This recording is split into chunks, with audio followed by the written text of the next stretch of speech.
Elgondolkodtál már azon, milyen lenne egy gondolatok nélküli világ? Hát nem szép?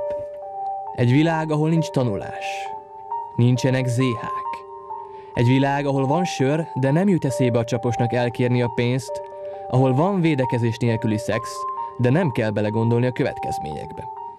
Egy világ, ahol a káosz feletti kontroll csak illúzió. Egy világ, ahol heroin nem okoz függőséget, ahol 70 év felett is elfogadott az orgia.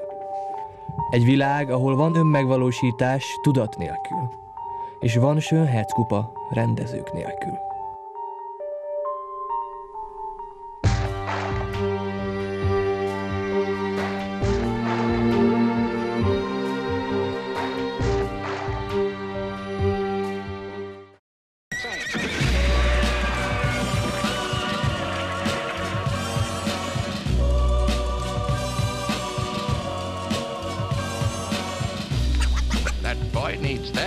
Psychosomatic. That boy needs therapy. You're psychosomatic. That boy needs therapy. Lie down on the couch. What does that mean? You're a nut. You're crazy in the coconut. What does that mean? That boy needs therapy. I'm gonna kill That you. boy needs therapy. Granny Gazoo, let's have a tune. When I count 3. That